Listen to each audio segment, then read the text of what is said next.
4 things to do every day to be motivated, enthusiastic, energetic throughout your day. Hi, this is Sarvani, your psychologist. Subscribe to the channel. First మనం sunlight తో నిద్ర లేవాలి. లేవంగానే ఒక 5 to 6 minutes అయినా sun rays ని మన కళ్ళలోకి వెళ్ళనివ్వాలి. చాలా మంది మీలో హెడ్ఏక్ తో కూడా నిద్ర లెగుస్తూ ఉంటారు. ఇది ఎందుకు అంటే మనం డిఫరెంట్ స్టేజ్ లో స్లీప్ లో ఉండేటప్పుడు ఈ బయట నుంచే సౌండ్ మనకి ఇరిటబిలిటీని తీసుకొని వస్తుంది అనమాట.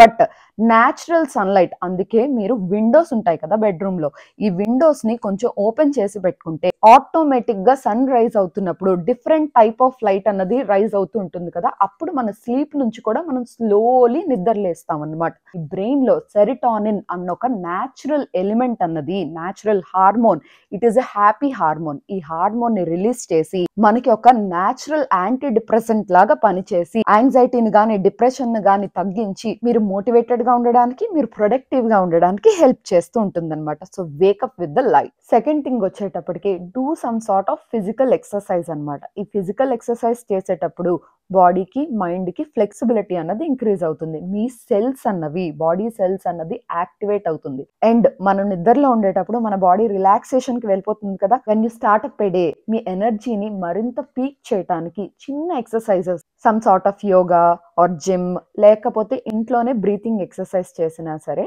చాలా హెల్ప్ఫుల్ అవుతుంది. బ్రీత్ బ్యాలెన్స్ అయ్యేటప్పుడు ఆక్సిజన్ మీ బ్లడ్ లోకి న్యాచురల్ గా చాలా హెల్దీగా రిలీజ్ అవుతుంది. దీనివల్ల బ్లడ్ పంపింగ్ అన్నది బాగా జరిగి మీరు చాలా ఎనర్జెటిక్ గా ఉండగలుగుతారు. థర్డ్ థింగ్ వచ్చేటప్పటికి ప్లాన్ యువర్ డే. మీ డేని మీరు మార్నింగ్ లేవంగానే ప్లాన్ చేసుకోండి. ఇలా ప్లాన్ చేసేటప్పుడు మీ బ్రెయిన్ ఆర్గనైజ్డ్ గా ఉంటుంది. ఈ డేలో నేను ఏవైతే టాస్కులు చేస్తానో అని మీరు ఒక పేపర్ మీద రాసుకుంటారో మీకు క్లారిటీ అన్నది ఇంప్రూవ్ అవుతుంది థాట్స్ లో. నెక్స్ట్ మీ డెసిషన్ మేకింగ్ కూడా చాలా బెటర్ అవుతుంది. Organised day reflects organised mind అనమాట. ఫోర్త్ థింగ్ వచ్చేటప్పటికి హెల్దీ బ్రేక్ఫాస్ట్. బ్రేక్ఫాస్ట్ ఖచ్చితంగా వెరీ హైలీ న్యూట్రిషియస్ అయి ఉండాలి, which should be having good fats, protein, carb, fibre. ఇవన్నీ ఉండేటప్పుడే that is called balanced meal. ఇటువంటి బ్యాలెన్స్డ్ మీల్ ఉండటం మీ బ్యాలెన్స్డ్ డే కి చాలా హెల్ప్ అవుతూ ఉంటుంది. So you have to remember what you eat. Gut brain connection అయితే చాలా స్ట్రాంగ్ గా ఉంటుంది. మన పొట్టలో ఏవైతే మైక్రోబ్స్ ఉంటాయో అవి డైరెక్ట్లీ మీ బ్రెయిన్ లో ఉన్న సెల్స్ తో కమ్యూనికేట్ చేస్తూ ఉంటాయి అన్నమాట. సో మీరు ఏం తింటున్నారో దయచేసి మైండ్ఫుల్ గా తినండి.